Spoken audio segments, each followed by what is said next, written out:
Welcome to week 5. This week we are going to be talking about the environmental quality and how that actually relates to, excuse me, um, how that relates to supporting life.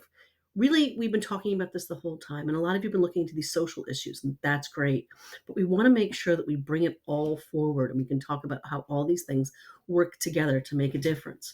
Now, when we look at environmental quality, what we are looking at is how, just to quote your text, how environmental quality refers to the condition in the natural environment, including air, water, soil, and ecosystems, and their ability to support human and other forms of life. I want you to stress on that their ability to support human and other forms of life. When we think about environmental quality, we often get distracted and think of the environment as being separate from us. But we live in this environment. That's why it is so vitally important that we take care of it. We need it to survive. Now, if we start looking at a few different things that we can do to start making a difference, one thing we want to look at is something called the life cycle assessment. Look at the items you buy every day. Think in terms of what energy, what resources go into making these products, to manufacturing them, to distributing them, to getting them into your hands. And in terms of energy, gas, did we have to dig something up?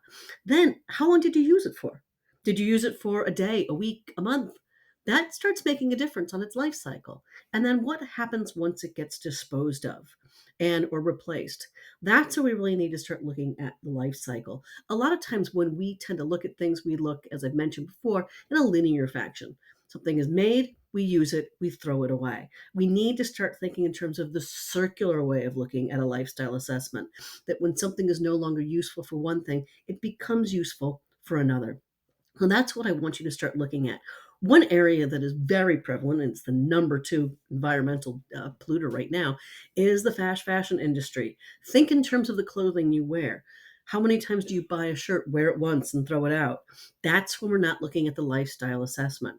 We want to see how much goes into it, how long it's actually being used, and then what happens after it's no longer used. I think in terms of one personal item, which unfortunately is no longer with me, which is the leather jacket that I got when I was in college. And I will tell you, the leather jacket I got when I was in college cost a lot of money, and a cow did have to give up its life for it.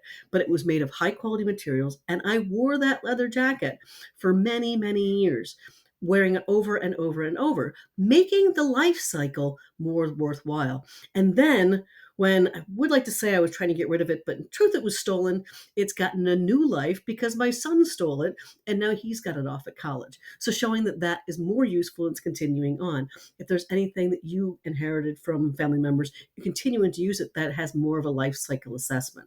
I will tell you, if this leather jacket ever does totally die, we'll have to find a good place for it to go. Unfortunately, not the life cycle as far as an ending. Now, when we look at it, look at the clothes you've just worn this week. Did you wear them once or twice and then throw them in the trash? That's a concern, and that's the fast fashion industry that we're looking at. So think in terms of more long term. How can you reuse, rewear, repeat, fix clothing, sew buttons back on so that you actually continue that using on?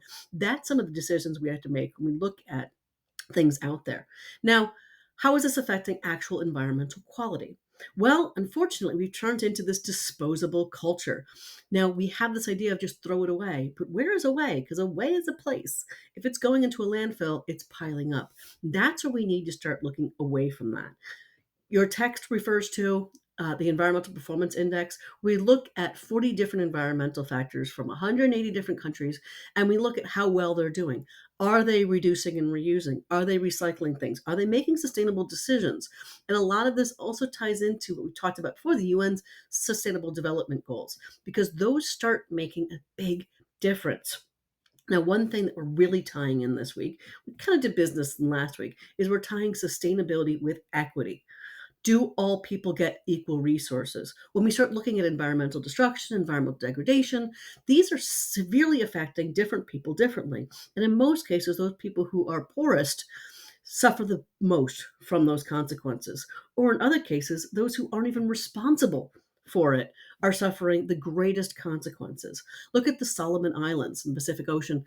Those are actually, they used to have great industry, but they're losing their ability to survive because of climate change. When we think about, and you've heard about climate change is going to raise the ocean level just a little bit, and you're thinking, what does 1 centimeter, what does 1 inch really make in the world? You're looking maybe at the beach that you go to for the summertime, and you're thinking that's not going to make a huge difference. Well, in the Solomon Islands so far, they've lost five full islands. They have fully disappeared. That's how low down they were. Look at Hurricane Katrina, where it's the people in the poorest area that had their houses washed away and still haven't necessarily recovered. Those sea level rises may seem small to you and I, but in other cultures or in poor areas, that's actually reducing all of their ability to live. Now, we're also looking at how diversity can help. And one area that's really close to my heart with diversity is in food resources, which is part of cultural diversity. For those of you who like eating lots of different foods, you'll find that there's lots of different foodstuffs, seemingly in all the different types of ethnic food you eat. But in truth, the answer is we don't use that much variety. If you look at 75% of the food that is eaten worldwide, it's made from 12 plants and 5 different animals. Literally 95% of the calories that we eat worldwide come from 30 different species. And some of those species don't grow well in other countries. In Africa, corn, wheat, and rice, which by the way account for 50% of the calories worldwide, don't grow well in Africa. Sorghum grows really well, or cassava grows really well. So why don't we start looking at that diversity and start growing those crops in those areas? Because that's going to start making a big difference. If we look at it, we can also look at the difference in waste. Americans waste, as I heard, 141 trillion pounds or calories of food every single day. When we start looking at the agricultural workforce, 43% of the agricultural workforce is women, and they create 2/3 of all the animal products that we actually need. So we need to start looking at the diversity and how each one of these can start helping us make a difference. That's where we can start saying, let's look at the diverse foodstuffs in order to have more sustainable food into the future. And we're going to need more food in the future because there's more people. We also want to look at other things with cultural diversity. We want to make sure that all people are actually realizing the importance of this.